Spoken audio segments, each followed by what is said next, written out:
Muy bien, continuamos en Desayunados a través de la pantalla de Canal 2, 10 y 20 de la mañana estamos en vivo obviamente. Y como les decía, es momento de recibir nuevamente y agradeciendo por supuesto la presencia de Diego Farías en representación de Protección Civil de Santa Cruz. Diego, ¿cómo estás? Bienvenido una vez más a Desayunados y bueno, dispuestos a recibir consejos, herramientas útiles, sobre todo del otro lado de la pantalla de los televidentes, para prevenir, para, concientizar también y todas las acciones que vos podés promover como responsable del área. Bueno, buenos días, el agradecido soy yo y bueno, en nombre de toda la institución, sigo viniendo yo al programa. Para hoy teníamos programado que venga uno de los instructores, pero bueno, están en este momento saliendo de Colulcaique, que fueron a brindar una capacitación a la Comisión de Fomento de allá y a todas las instituciones que hay en la localidad, así que bueno, nuevamente por aquí. Y sí, dándole continuidad a la última charla que tuvimos cuando hablamos de prevención de accidentes en el hogar, nosotros decíamos que para entrar en primer auxilio primero había que tener en claro de que cada vez que hacemos una acción de un primer auxilio, un primer socorrismo, es porque algo ya falló. Entonces ahora vamos a empezar a jugar con él, ya falló. Claro. ¿Sí? Falló la prevención y tenemos que empezar a trabajar sobre la primera respuesta que podemos dar ante una víctima de accidente o enfermedad repentina. Bien. Así que hemos traído algunos materiales como para poder mostrar el tratamiento básico de las hemorragias y unas plaquitas ahí como para que vaya graficando lo que voy hablando. Exactamente, bueno, vamos a ir compartiéndola justamente con la charla con Diego Farías. Bueno, ahí vemos algo que dice regla PAS, que es proteger, avisar y socorrer. Nosotros tenemos que tener en cuenta que antes de hacer un primer auxilio, antes de con nuestras manos o nuestras acciones hacer algo en atención de la víctima, tenemos que tener en cuenta dos pasos que son fundamentales, que es el proteger, que es el protegerse uno mismo, la seguridad de uno, la seguridad de la escena y después la seguridad de la víctima, avisar, o sea que nunca hay que omitir alertar el sistema de emergencia médico que necesite, en nuestro caso el 107, y por último viene recién el socorrer, lo que te decía antes, poner en práctica los conocimientos que tengamos para tratar una lesión en la víctima. Pero ese orden no es caprichoso, porque el primero nos está hablando fundamentalmente del cuidado nuestro. Muchas veces la gente tiene el instinto de querer ayudar, tiene la solidaridad para ayudar, pero no tiene los conocimientos necesarios. Y en una situación de emergencia no se trabaja por instinto, se trabaja por conocimiento. Se adormece el instinto y se pone por delante el conocimiento. Seguramente hay estadísticas de este comportamiento que quizás sea justamente lo contrario, en vez de paz, que empiecen por la S, después sigan con la A porque ya intentaron hacer y capaz que no lo hicieron exitosamente, y por último se preocuparon de protegerse a sí mismo y a la persona. Digamos. Exactamente, y se termina convirtiendo en víctima. Esa persona que tuvo todo el instinto y toda la solidaridad de ayudar se terminó convirtiendo en víctima. Ejemplos donde se ve mucho este tipo de cosas, en accidentes que se dan en agua, ¿sí? Donde una persona se está ahogando y otra tiene el instinto de ayudar, se aproxima a la víctima como puede, y cuando la víctima que se está ahogando nos agarra y por una cuestión de supervivencia y de reflejo nos utiliza de flotador, ahí nos damos cuenta de que sabíamos chapotear y no sabíamos hacer maniobras de rescate, que hay un abismo de diferencia entre una cosa y otra. Claro.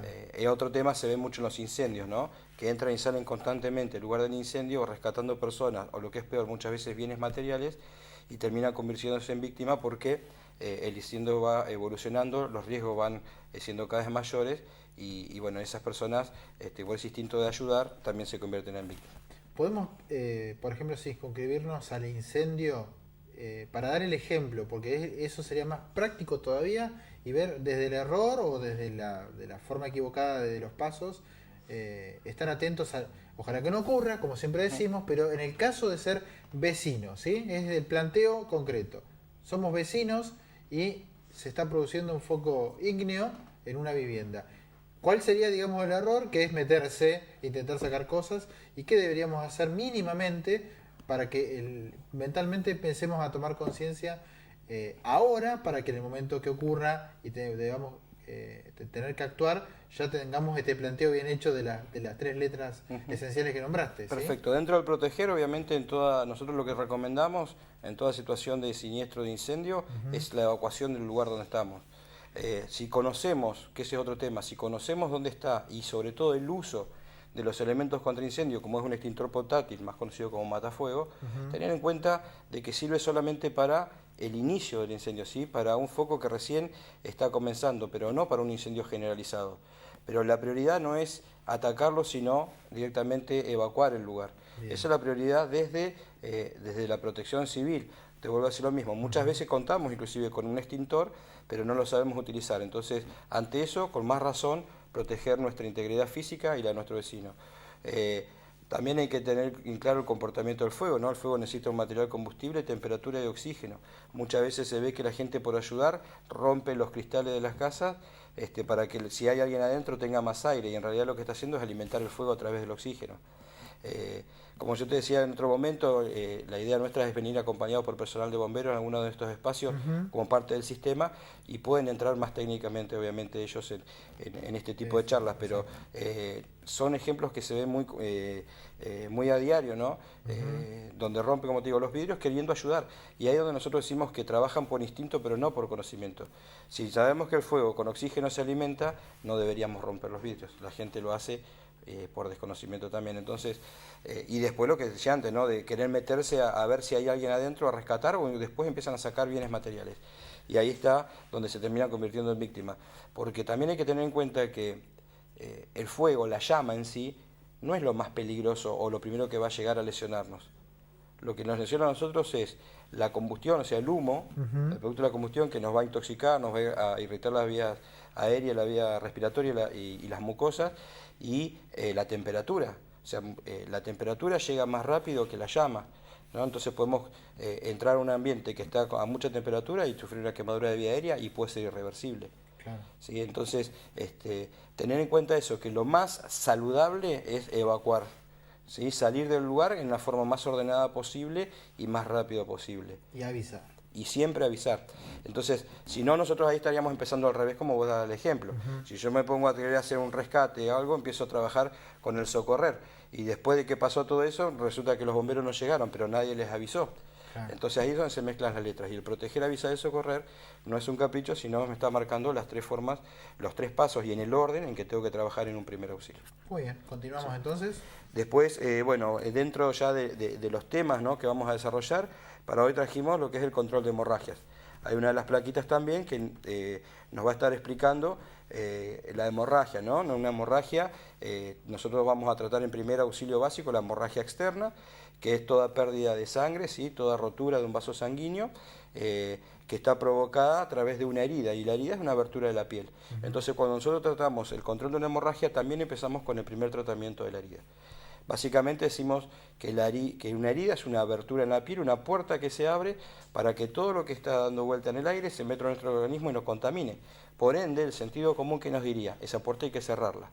Al colocar el trapo más limpio que tengamos a mano, o algún elemento de botiquín, como puede ser una gasa, sobre la herida, ¿sí?, para querer cubrir la hemorragia, estamos haciendo el primer tratamiento de esa herida, así que evitar mayor contaminación. Y los pasos para controlar una hemorragia son comprimir directamente la zona del sangrado.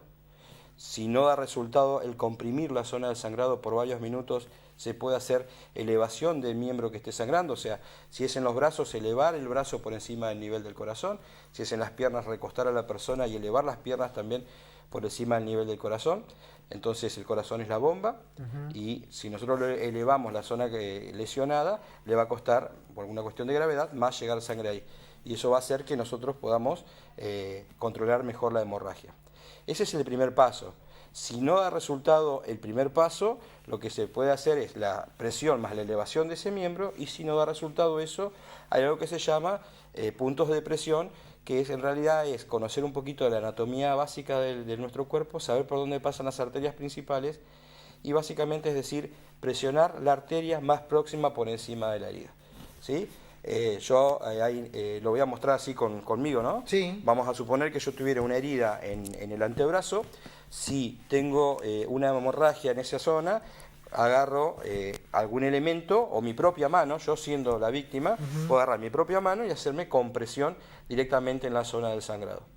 Esa compresión tiene que mantenerse por varios minutos, no es que comprimo, me fijo si sigue sangrando, comprimo, claro, porque si no, no le doy tiempo a que pare la hemorragia. Entonces, comprimimos. Si eso no da resultado, elevo mi brazo por encima del nivel del corazón. Si eso no dirá resultado, lo que tengo que hacer, ese punto de presión, es presionar la arteria más próxima por encima de la herida. Si estamos hablando del antebrazo, la arteria braquial, que pasa por la parte interna del bíceps, haciendo una presión, como la estoy haciendo yo en este momento, empezamos a disminuir el paso de sangre desde donde hago la presión hacia abajo. Bien. Y por último, como último recurso, último paso, es solamente el torniquete.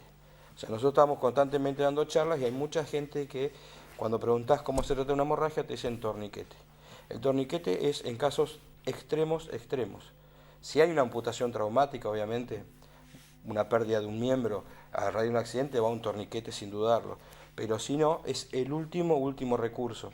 O sea, por las heridas más comunes que podemos llegar a encontrar, y sobre todo si estamos dentro de una localidad donde tenemos cerca la posibilidad de ayuda profesional, el torniquete no es para nada recomendable.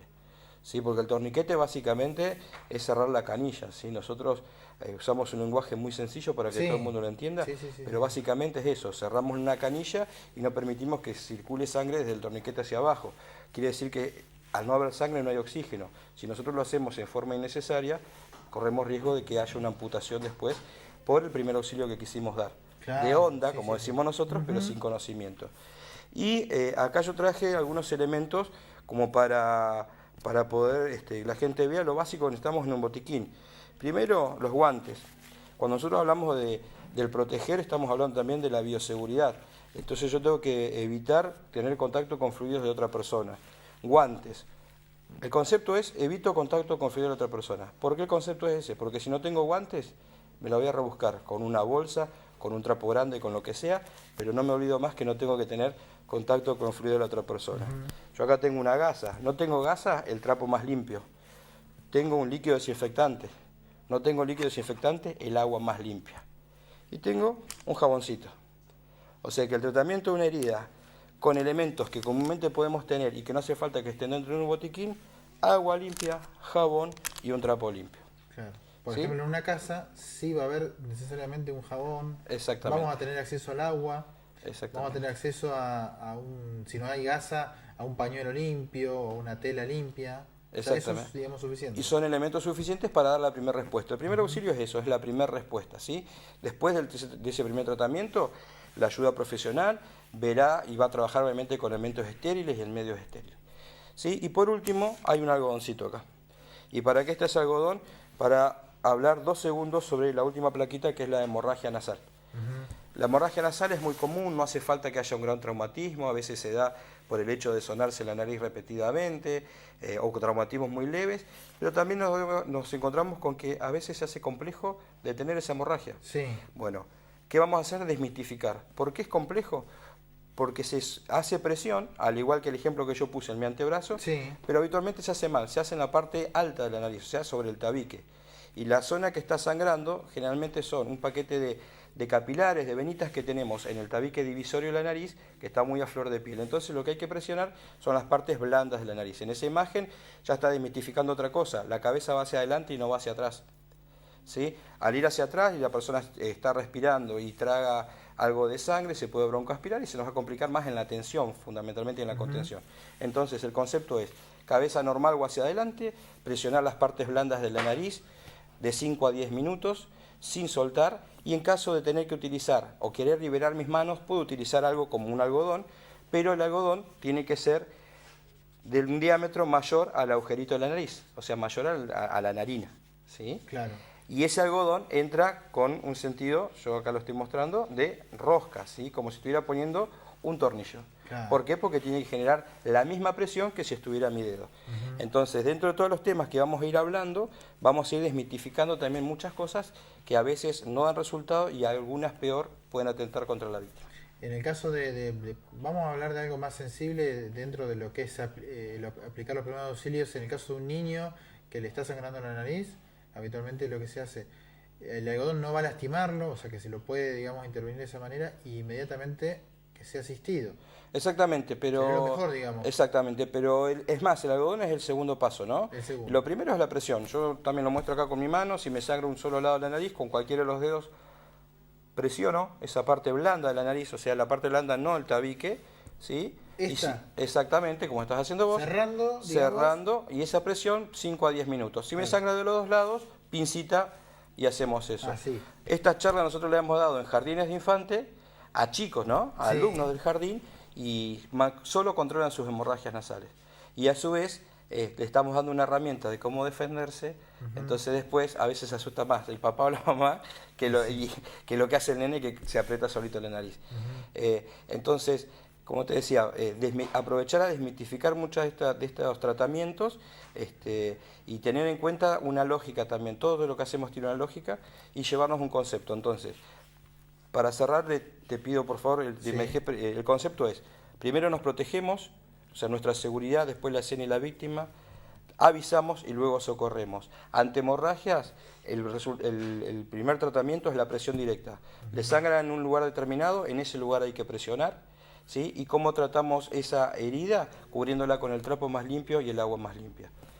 Teniendo claro este concepto, no nos olvidamos nunca más, y vamos a crear y vamos a poder dar respuesta con lo que tengamos a mano. Si tenemos los elementos apropiados en botiquín, bienvenido sea.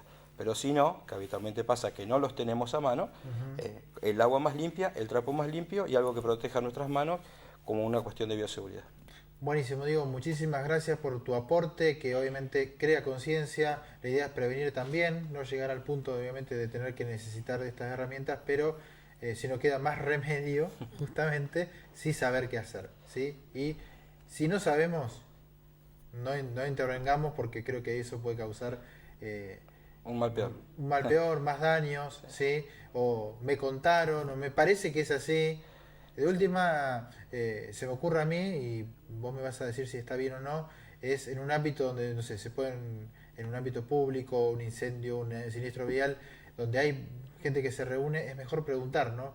Che, de todos nosotros, ¿quién sabe o quién alguna vez tuvo una capacitación, y permitir que esa persona no se sienta con más autoridad, sino que no permita que otra persona, que por solamente querer ayudar quizás perjudica aún más la escena, y no permita después el auxilio y la asistencia médica, ¿no? Exactamente. Como ocurre en el avión, ¿no? Como ocurre en el avión. Sí. Alguien tiene que adueñarse de la escena, el que esté más preparado, y como decías vos, si yo no sé, no hace falta que meta las manos, pero en muchas ocasiones puedo hacer un gran primer auxilio teniendo en cuenta que asegurar la escena, o sea, que nada provoque más daño en la víctima, y haciendo el llamado a emergencias y evitando que otros sin conocimiento lo toquen.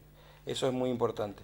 No nos quedó tiempo ahora, Diego, pero es bueno que hablemos también sobre el comportamiento de la gente en estos casos. Sí, porque algo de psicología de emergencia podemos hablar. Sobre todo ustedes, digamos, los que retienen grandes responsabilidades en estas contingencias, bueno, creo que conocen mucho el comportamiento de las personas, pero es bueno que lo hablemos y que generemos conciencia también de eso. Así que muchísimas gracias nuevamente. Vamos a esperar otro martes, obviamente, para traernos muchísimo más herramientas y consejos. Bueno, gracias a ustedes. Quedamos entonces atentos ya para el próximo martes, está por aquí. Bien, recordamos el número directo que tiene de Protección Civil para tener contacto con la comunidad. 103. Ahí está. Y gratuito, desde cualquier Las teléfono. 24 horas. Lo que sea. Gracias, Diego. Gracias. Vamos a compartir un video musical. Tenemos mucho más para compartir hasta las 11 de la mañana por Canal 2.